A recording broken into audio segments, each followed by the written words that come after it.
Masechet Ketubot, Daf Sadi Zayin. We're talking about a woman who's widowed, and she has a right to two things. Number one, sustenance. She continues to get sustenance from the estate. The orphans have to pay for that.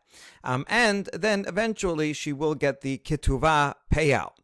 Once after she gets the ketuvah payout, then she no longer gets sustenance. So we're asking, Ketzad mocheret. Now she has a lien on all of the property in the husband's estate for both items. The lien on the ketubah is even for items that were sold. The lien for sustenance is for land that is still in the possession of the estate. So therefore, she has a right to go and sell the land. She doesn't have to wait for the orphans to go and sell the land. She can go and do it herself because she has a lien. She's a partial owner. Amar Rabbi, maybe even she's a primary owner. Amar Rabbi Daniel bar Rav Ketina Amar Rav Huna mocheret achat l-12 chodesh velokech mefanes achat l-30 yom. So the question is, how should she sell the land? You can't sell a tiny piece of land, $10 each day to buy a sandwich. You can't sell land like that. So we can't have too little at a time because it's not practical. But you also don't want to sell a huge piece of land for 10 years time, because if she gets remarried, once she gets remarried, then they don't have to pay sustenance for her. So we can't make it too little. We don't want to make it too much. What is the amount that is just right, that would be fair, that she's taken care of? She doesn't have to go day to day, but also that it makes sense to sell a piece of land for that amount of time. So Rav Huna says she sells a piece of land that will sustain her with food for 1 year, but the buyer doesn't pay all at once. The buyer pays every 30 days. So that way, so it's a sizable piece of land, and then every month she receives money, and that will sustain her for the entire month. That's fair. Rav Yehuda disagrees and says, no, sell a smaller piece of land, just enough that will sustain her for 6 months. Because, right, who knows what happens after 6 months? She may get married and won't need it anymore. But once again, the seller, the buyer of the land, will pay her in monthly installments. Tanya Kivated Rav Huna. We have a braita that follows Rav Yehuda, supports Rav Huna. Mocheret l'shtem asar chodesh v'loker mefanes achat l-30 yom. That she sells enough land for 1 year of food, and then the buyer pays her 30 days at a time. That was Rav Huna. Tanya Kivated Rav Yehuda. Mocheret l'shisha chodashim v'loker mefanes achat l-30 yom. And there's another braita that supports Rav Yehuda that says it's 6 months. So both of them have equal support. Amar Amemar, Hilchata mocheret l-6 chodashim, loker mefanes achat l-30 yom. Amemar says, the bottom line is like Rav Yehuda, that she has to sell smaller portions at a time, only 6 months. Amar Rav Asher Amemar, the Rav Yehuda Mai. So Rav Asher tells Amemar, what about Rav Huna, who said 1 year? What do you think about his opinion? Amar Le la shemi'ali, kilomar la sevirali. So he says, I never heard of it. What he meant by never heard of it is, I do not follow it. He heard of it, but he doesn't think that that's the halacha. Halacha is like Rav Yehuda, 6 months. Okay, good. Now, we're going to ask a general question. Very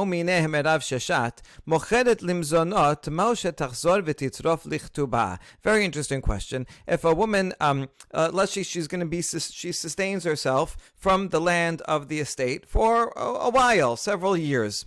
And then at the end, before she's ready to get married or whatever, she's moving out, and then she can go and collect her ketubah in one payment. Now, the whole time she's been selling land every 6 months, let's say, we'll follow Rav Yehuda, and then until she sells, all these 10 pieces of land. Maybe that's all the land that's in the estate.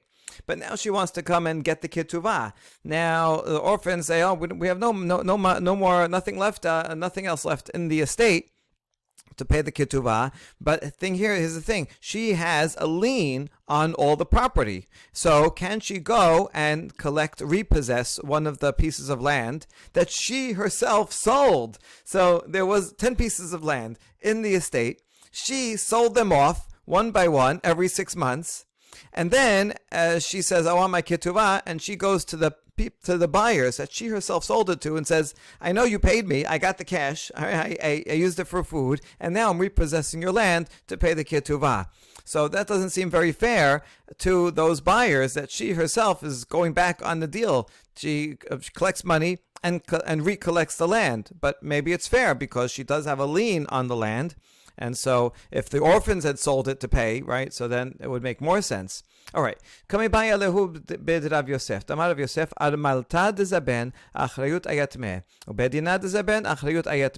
This question we are asking is within the opinion of Rav Yosef, who says that a widow who sells, when she sells a field, let's say to pay for her food, then that sale is done with a guarantee to the buyers that should someone repossess it, you'll be taken care of. But who is in charge of giving that guarantee? It's the orphans. The orphans have to provide title insurance for land that the wife, that the widow sells.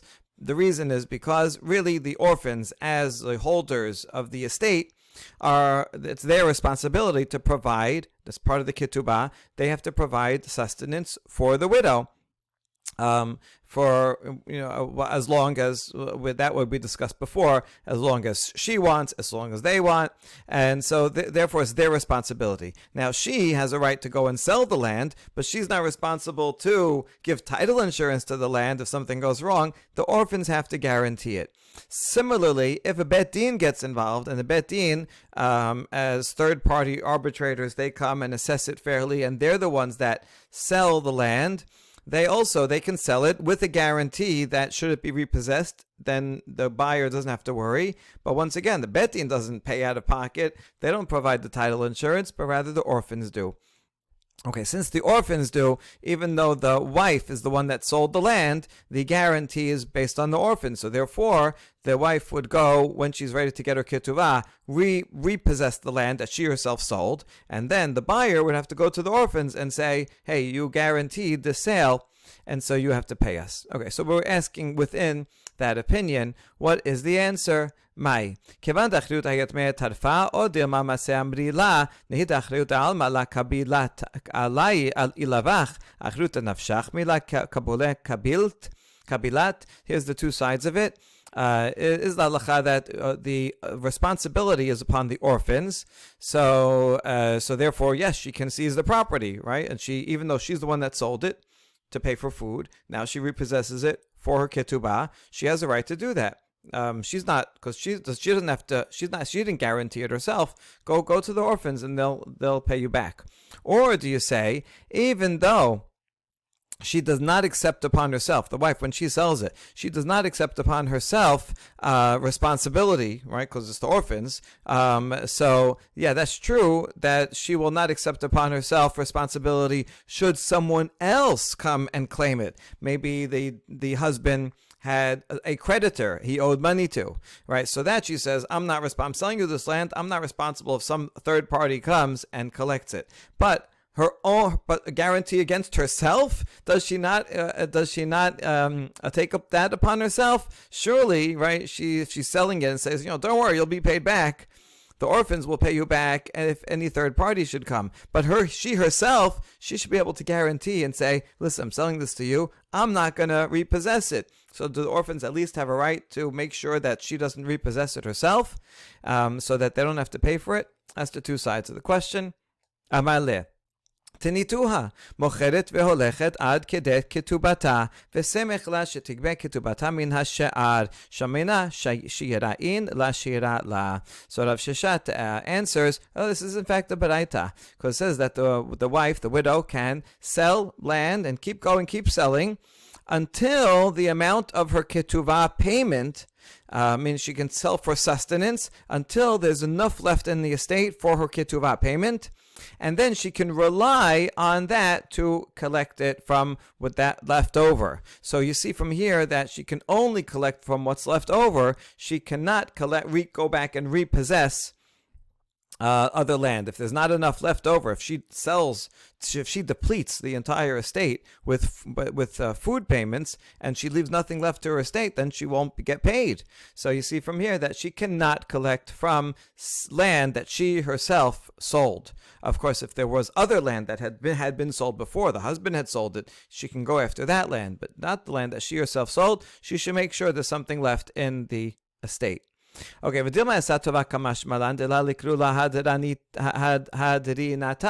on. Maybe in this braita it says she should leave over enough for her ketubah, not because she doesn't have a right to repossess. Maybe she does have a right to repossess, but this is not giving a halacha. It's giving good advice, because if she sells land for sustenance and then repossesses it to pay her ketubah, people are going to call her a retractor. They're going to say she's not a trustworthy person. She makes a deal and she goes back on her deal. She reneges, and she doesn't want to get you don't want to have a bad reputation like that. And so therefore, this is good advice. Fine, sell land to sustain yourself, but leave over enough available to collect your ketubah. So maybe it's just good advice and not a proof. If it was just good advice, then it would just say she can keep selling as much as she wants, and then she collects her ketubah from what's left over. Why does it have to use these extra words? My semechla, she relies on it. So this is extra emphasis to say shemamina shira'in la shira la. She can rely on that and that only to collect her ketuvah. If she doesn't leave anything over, she will not be able to collect her ketuvah. Therefore, she cannot go ahead and repossess land.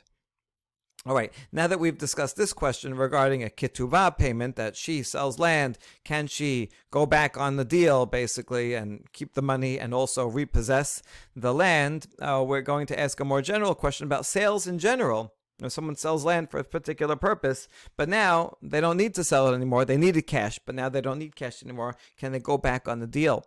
Right,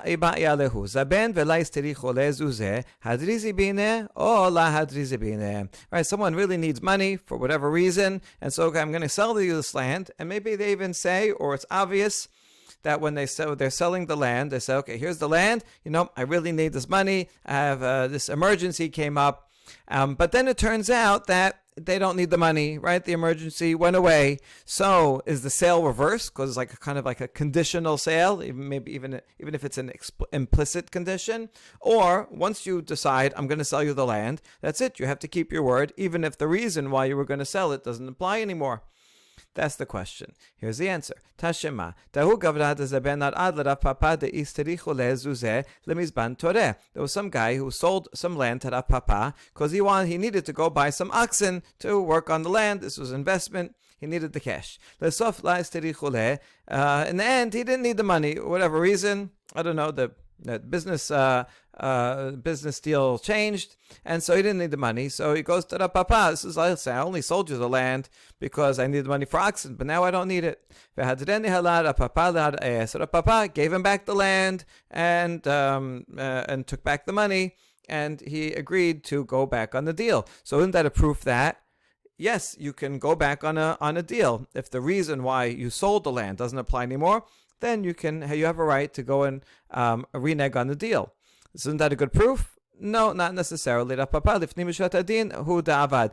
Papa had a right legally to keep the land, but he's a nice person, and so he went above and beyond the letter of the law and said, "Oh, you feel bad about it? Okay, no problem. I'll give you back the land, since you don't need the money to buy oxen anymore." But there's no proof from Rav Papa, who was a great pious person, that this is in fact the letter of the law.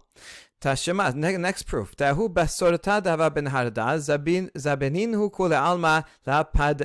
One time there was a major drought in the Hadadah. Everybody sold their homes in order to go and buy wheat, because drought, there was nothing growing, and they have to eat. So they sold their homes. In the end, wheat came, and so they didn't need to sell the homes anymore. So now all the sellers wanted to get their homes back because there was plenty of wheat. They didn't need the cash. Rav Nachman ruled that yes, all the buyers have to return the homes to the sellers, to the original owners, and because they don't need the money for wheat anymore. So this would be a proof that yes, in fact, if you make a sale, and then in order to raise cash for something, but then you don't end up needing the cash for that, then you can go and renege on the sale. Isn't that a good proof? And the Gemara says, no, not necessarily. In that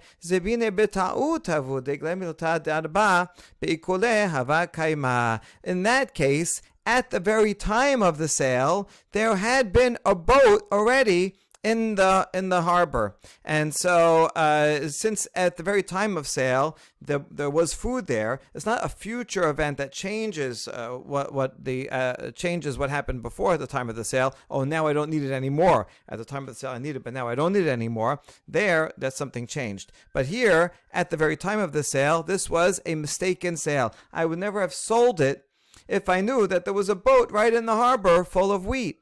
And therefore, since at the very initial stage of the sale, it was a mistake, so therefore I'm not actually reneging on it. The sale should never have been valid in the first place. So yes, if the circumstances, I just didn't know that the circumstances were such, I thought I needed the money, but even at that time I didn't need the money, then I can renege on the sale because actually the sale was done in error. But if something changes afterwards, like I was going to buy oxen and then turns out that there are no oxen, or I won the lottery after and so I don't need the cash, in that case, if something changes after the sale, I cannot renege on it. So that's what it would seem. But we challenge this itself. We say, Ihachi, even in this case, would you allow people to renege, even in a case where there was false circumstances that the seller didn't know about it? We would apply to this case where you're allowing it because of a mistaken transaction. We'd apply the following conversation between Rami bar Shemuel and Rav Nachman, who Rami bar Shemuel said, if you're going to allow the owners of the mansions to come and say, oh, we changed our mind, we want our money back, we want our land, our homes back, because turns out there is a ship, well then in the future you're going to have a problem of anyone selling something anytime, because if the buyers know, okay, I'm going to buy this thing, I'm going to go through all this trouble, I'm going to get a mortgage, raise the money and all that, and then anytime someone can come and say, oh, I didn't have to sell it anymore, then people, no one's going to ever want to buy it, and then you're going to ruin the whole real estate market, right? What's a sale is a sale. That's what Rami bar Shemuel said. But Rav Nachman answered back, what are droughts so common that this happens once in a while, once in a blue moon, there's a drought. So then we say under those circumstances, if the circumstances of the drought clear up immediately, so then take your land back. But it's not going to hurt the real estate market. This doesn't happen often. He says in response, in fact, there are many droughts in Nahar. They happen all the time, and so this is going to happen all the time. People are going to panic. Oh, there's no food. They're going to sell their houses, but it's going to turn out someone will come along with food, and then they're going to try to get their homes back, and then you're going to ruin the real estate market. So you know what? You really should not allow anyone to renege, even under such circumstances as a drought. All right, in the end, even though we just said this concern, nevertheless the halacha, bottom line is that if someone sold property to raise money for a certain thing and they don't need that thing anymore, they can go back and renege on the sale. Next Mishnah. Almana, ben min ha'erusin, ben min ha'nisuin, mocheret shelo bebet din. Now, when the widow goes and sells, it would be better, for the orphan certainly, for her to have to go to Bet Din and sell it, because Bet Din will give a fair assessment, make sure that it's getting the highest market price available, and the orphans aren't being cheated. But the widow doesn't want to have to go through that whole process. It's a pain. And so she would rather just sell it, and she'll try to get the best price possible. But it's a whole process to have to go to Bet Din. There's a lot of delays. She's got to wait online, and she has to ask her a million questions. And so she would rather do without a Bet Din. So what's the halacha? The answer is that for a widow, we'll talk about divorcee soon. For a widow, whether she was only engaged and then her fiance died, or they were married and he died, and now she needs sustenance. She needs it, right? We'll talk about that. She needs sustenance. She can sell the land on her own without a Bet Din. Okay, so we will see why. Now, Rabbi Shimon Omer, Mina Nisuin Mocheret Shelo Bebetin. Mina Erusin Lo Timkod Ela Bebetin, Mipnei She'en La Mezonot. Rabbi Shimon says, no, as a distinction. If they were married, then she can go and sell it immediately without a betin. The reason is because she depends on the sustenance of the estate for her food. She can't wait several weeks or months till the betin gets around to her case. She has to sell right away to eat. But if she was only engaged, she's still living in her father's home. She's not yet relying on her husband to feed her. And so, therefore, she should then do the better option, better for the orphans, and go to Betin. So the Betin will ensure that she gets the highest price for the land, and because she does not get sustenance from it, so she can wait. And now to be Shimon adds, any case, not only Erusin, but any other case where she is not getting sustenance, she must sell it in Betin because she's not in a time hurry. All right, the Gemara will talk about what case this is adding, right? It looks like it could be adding a case of a divorcee, because once someone is divorced, they don't get sustenance anymore. So maybe it's talking about that she would also have to go to Betin to sell the land to pay her ketubah. All right, now we're going to say, Bishlam Amina Nisuin, a question on Tanakama. We understand why, when she is widowed after marriage, she can sell it on her own, Mishum Mizoneh, because she needs food. But if she was only engaged and she's selling the land not for mizonot, but to pay her ketuvah, so she can wait. She's being fed. She's still living in her father's house. Why does Tanakama say that she can sell it without betin? Amar Ula Mishum China. We have two answers. Ula says, because of desirability. She wants to get remarried, hopefully soon. And if she has the ketuvah payout, then she has some wealth, and that will make her more desirable to male suitors. And so we want to do that. We want to give her that benefit, right? Poor girl. She thought she was going to marry this guy. He died in a sudden accident. And now she wants to get remarried. So we don't want to make her wait many months till she can collect her ketubah. She should have it and be more desirable. Rabbi Yochanan amar lefish en adam roseh shititbazeh ishto bebetin. Rabbi Yochanan gives a different reason, because no husband wants his wife to be disgraced by having to go to court.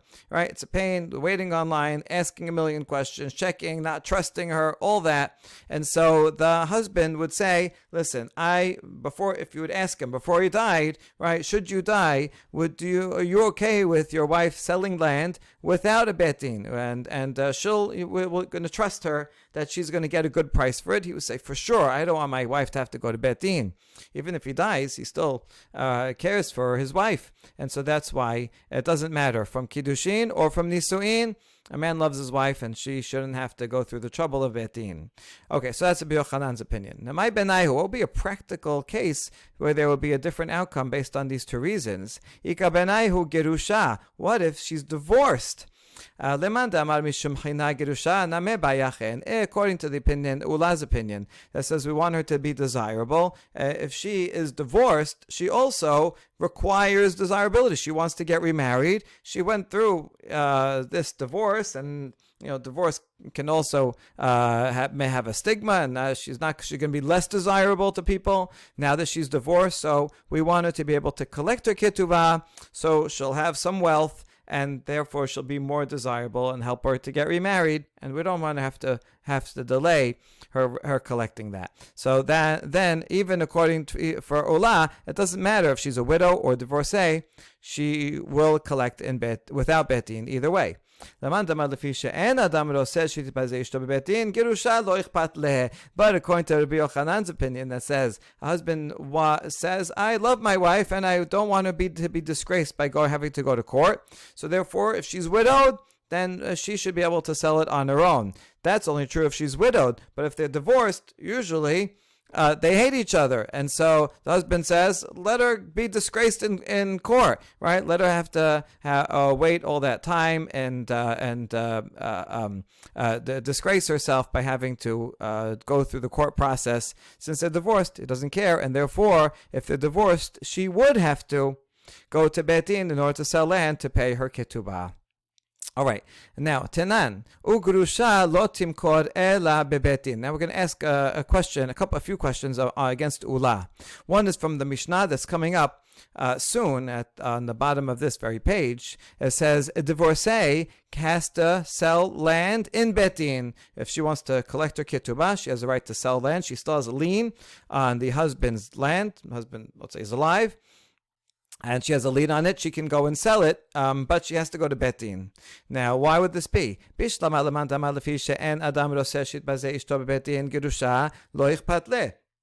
We understand this according to the Rabbi Yochanan, that the reason why for a widow she can sell without a Beit Din is because a husband would not want his wife to have to be disgraced to go to Beit Din. But for a divorcee, the husband doesn't care if she gets disgraced and goes to Beit Din. So therefore, a divorcee has to go to Beit Din. We understand the next Mishnah here.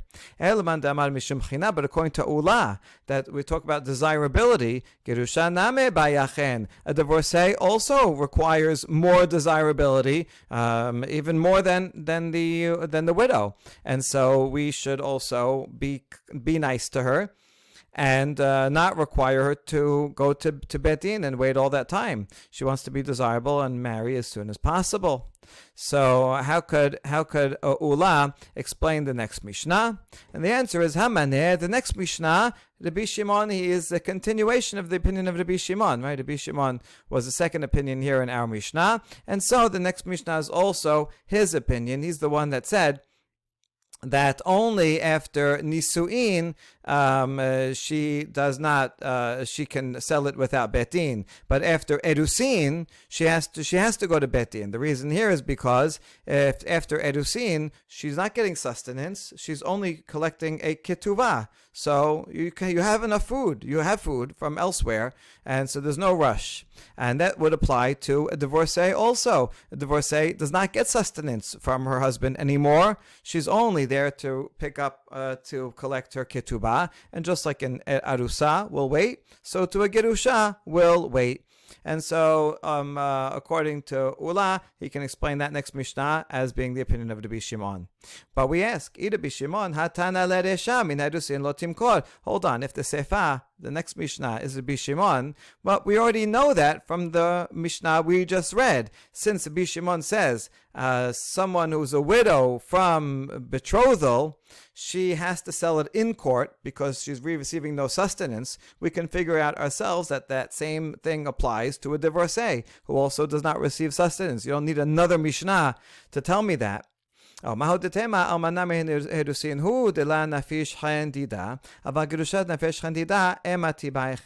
an answer why I do need to say this law regarding divorcee also. I might have thought that a widow from after betrothal, she does not require a lot of extra desirability. She's still a betula, right? She's obviously marriageable because this guy wanted to marry her, but he got into an accident and he died. But she's still marriageable, and therefore to get her ketubah, she has to go through the court process to be the most fair, and she can wait. But I might have thought that a gerusha divorcee, she needs a lot more desirability because she's a divorcee. It might be harder for her to find a man that will marry her, and so I might have thought that for her, she can sell without a Beit Din, so she can get the money of the ketubah right away, so she can be wealthier and therefore be more desirable. So I might have thought that we would allow her. That's why I need the next Mishnah, that even according to the Rabbi Shimon, both a widow after betrothal and a divorcee, both have to go to Beit Din to sell. Then Gemara further asks, wait a second, but this halacha also we already know from our Mishnah, the previous one, because remember the Mishnah ended, Rabbi Shimon added another line, Kol she'en la mezonot le'atu yemai, says anyone who doesn't receive sustenance has to go to Bet Din. So what are you adding, right? You already told me the Arusa, she doesn't receive sustenance. Lav latuye girusha, doesn't that line add a divorcee? She doesn't receive sustenance, so she cannot go to Bet Din. So I already know that from our Mishnah. I don't need the next Mishnah to tell that to me again. And we answer la tuya megoreshet ve'ena megoreshet ke'Rabbi Zera. No, that last line kol shen amezonot, it was coming to include a woman who is of uncertain divorce. The man, let's say, threw her a divorce document and it landed somewhere between them. If it's closer to her, she's divorced. If it's closer to him, she's not divorced. They didn't calculate exactly. She's not sure if she's divorced or not. So she's in a tough position because she can't go and remarry anybody while she is in that limbo state.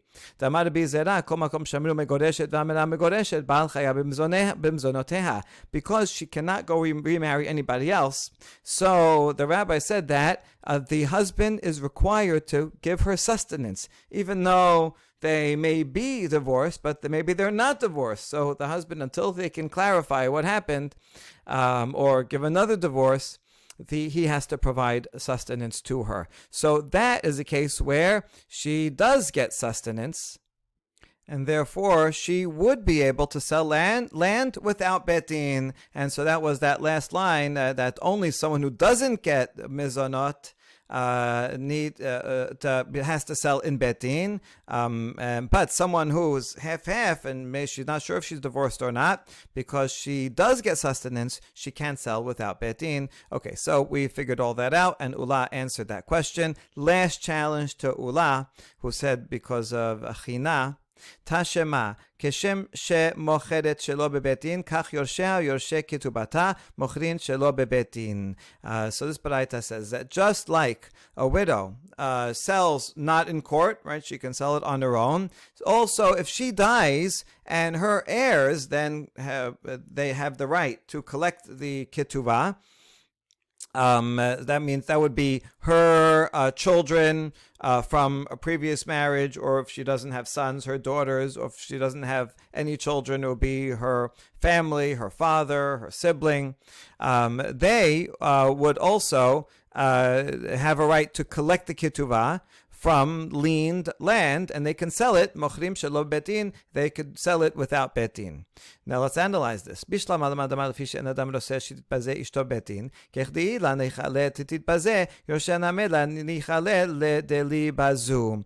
According to the Biochanan, who said the reason why she can sell without bet din is because a husband does not want his wife to have to be disgraced by going to bet din. So he would apply the same thing. Just like he doesn't want his wife to be disgraced, he wouldn't want his wife's family members to have to be disgraced and bothered to go to Bet Din. So the husband, if you asked him if were he alive, he would be okay with that. But if you say it's because of desirability, so these orphans, what need of desirability do they have? We understand that the widow, she wants to get remarried, so this wealth will help her be more desirable. But if she has a son, and so the son, he doesn't need desirability for marriageability. This concept applies to women.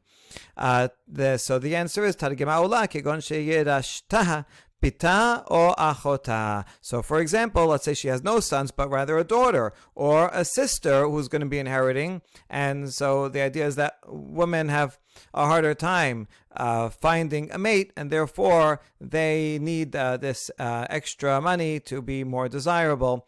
And so this can apply, even not to her, it can apply to her inheritors in any of these cases. All right, and now last Mishnah. Machra ketubata o miksata, mishkena ketubata o miksata, natena ketubata leacher o miksata, lo timkor et hashe'ar ela bebet din. So even though we said earlier that a widow can sell land to pay her ketubah without bet din, that's true if she's selling it. She's selling land to pay her ketubah all at once, but if she sold the rights to her ketubah already, or part of it, or she mortgaged the ketubah. She borrowed money with using her ketubah as a guarantee, in all or in part, or if she gave as a gift her ketubah to someone else, all or in part, then she cannot sell land as to collect except in Bet Din. The Gemara is going to explain that the Tanakama here, this part of this Mishnah, is in fact Rabbi Shimon, who we just saw says that a woman can collect sustenance without a Bet Din, but then once she receives the one lump payment, for that, to get the payment of the ketubah, she has to go to Bet Din. And she can continue to receive sustenance until she collects her ketubah. Then she doesn't deserve sustenance anymore. So this woman, although she did not receive one lump sum payment for her ketubah, it's kind of as if she did, because after all, she sold the right to her ketubah, so she received money for her ketubah, or she took a loan on it, or she gave away her ketubah as a gift. So it's basically as if she already collected her ketubah, and so therefore no longer deserves sustenance. If she's no longer getting sustenance, then she cannot sell anything without a Bet Din. She has to go to Bet Din. In addition to that, we learned from that, according to this opinion, it's not only the full amount of the ketubah, but even a partial payment of the ketubah is already enough to say you're out of the category of receiving sustenance. As long as you received even just $1 from the ketubah payment, and that's it. The payment already started, so you can't receive full sustenance, and so that sustenance stops, and that's why she can no longer sell without Bet Din. That is Tanakama here.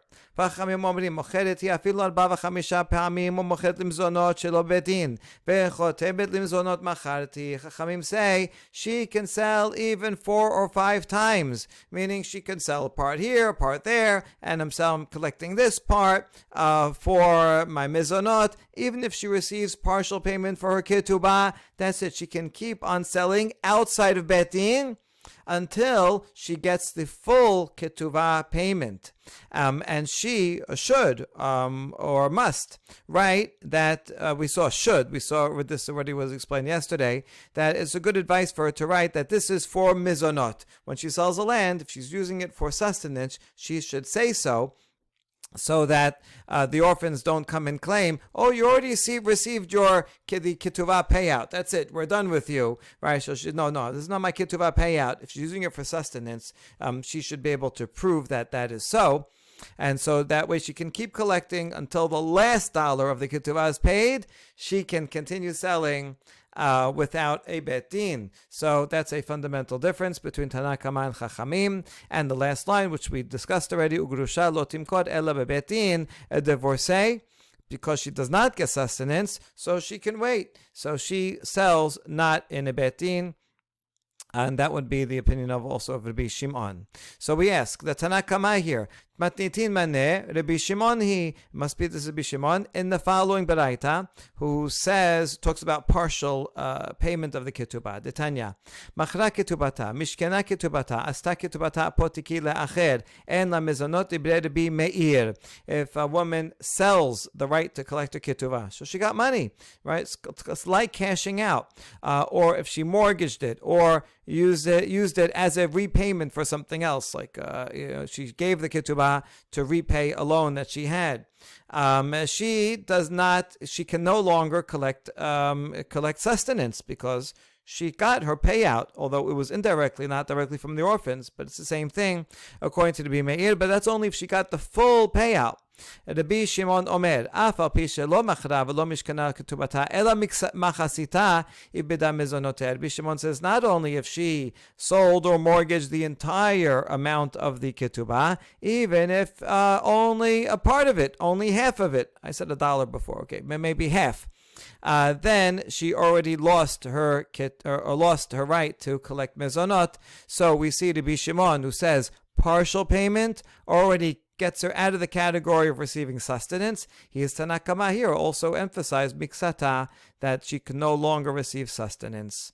Now, lememra de Rabbi Shimon sabar de lo amrinan miksat kesef kechol kesef, v'Rabbanan sabrem amrinan miksat kesef kechol kesef. It seems that the principle behind Rabbi Shimon's opinion here is that we do not say that partial money is like all the money, right? A partial payment here, because she received part of the payment of the marriage contract, it's as if she has nothing else to collect. That's it. Her ketubah payment is finished, and so she's out of the category. She cannot receive mizonot. Whereas, according to the rabbis, they would say that receiving part of the payment, it doesn't matter. It's still, if she's owed part of the payment, it's like she still is owed the entire amount of money. Until she's paid in full, she's not paid. Whereas according to the Bishimon, if she's owed part of the money, it's not like she is owed all of the money. It's like she's already paid. Okay, so that would seem to be the principle behind the machloket between the Bishimon and the Bimeir or Chachamim here. But the question is, we have a following braita from a different set of halachot altogether, where it would seem the principle behind these two halachot would be in opposition. The Tanya, v'hu isha b'betuleha pirat abogeret shekalu betuleha dibre Rabbi Meir. Regarding a kohen gadol, he has to marry a betula. Now, what a betula meaning she has full betulim. According to the Rabbi Meir, she can't be an adult because an adult her betulim diminish, and so she doesn't have full betulim. So we see, according to the Rabbi Meir, we have a principle that the part is not like the whole, right? If she's missing a part of the betulim because they are diminished, then it's not whole anymore. But that's what Rabbi Shimon says up here, that a part is not like the whole. Whereas Rabbi Elazar v'Rabbi Shimon machshirim b'bogeret, they said a kohen gadol can marry a bogeret, and they would say that even though it's diminished and she's lacking part of the betulim, it's still like the whole thing is there. So they're saying miksat is like all, and that the Bishimon here is like Rabbanan. So the basic principle behind what they say regarding the ketuvah payout is the opposite of the same basic principle as applied to a kohen gadol and betulim. So how can we explain it? And the answer is hatam bikra'e pelige. In the case of betulim, they're not. This is not based on the principle of is part like all or not. That only applies to the ketuvah. The principle behind this machloket is exegetical. They have different ways of reading the pasuk that the kohen gadol has to marry isha bibtuleha. Notice this word. It could have just said bitula, but it has two extras, an extra prefix bibtuleha and extra suffix leha. So we're going to learn an extra halacha from the word itself, the prefix and the suffix. But they do it in two ways. Rabbi Meir, he's the one, remember, that says that a kohen gadol cannot marry a bogeret once she's an adult. She's not a full betula anymore, because he says the word betula afilu miksat betulim. The word betula by itself, if I only had that word, I would say kohen gadol can marry someone even if she only has standard betulim, even if she's bogeret. But betuleha adika kuluhu betulim. From the suffix, we add that she has to be full betulim, meaning that she has to be still young. Bibtuleha, and the prefix says bikedarka in shelo kedarka la, that she is considered a betula. As long as she did not have relations in a regular way, but in relations in an unnatural way is not considered breaking of the betulim. And so Rabbi Meir is actually lenient in that sense, that even if she had atypical relations, she is still a betula. That is Rabbi Meir. Rabbi Elazar, Rabbi Shimon, Sabre betula shelema mashma. He starts with the opposite assumption that the word betula by itself would mean that it has to be full betulim. Betuleha afilu miksat betulim. The extra suffix says even if it's only partial, which means that even if she's a bogeret, Rabbi Shimon says that's fine. Even if they are diminished bitulim, it's still okay. The bibtuleha, the extra prefix, comes to include sheyehu kol bituleha kamin ben bekedarka ben shelo kedarka, that she requires in this sense all of her bitulim, and the bitulim are nullified whether she had relations in a regular way or in an unnatural way. Either of those will make her invalid to marrying a Kohen Gadol. So they actually have opposing opinions, both regarding whether she can marry a Bogeret or not, and regarding whether Bi'ah Shelo Kedarka invalidate her. So this machloket is based on how they read this pasuk, and has nothing to do with the principle behind the previous pasuk. And so we established that in fact Rabbi Shimon is the author of is the Tanakama of that Mishnah. Baruch Adonai Olam, Amen v'Amen.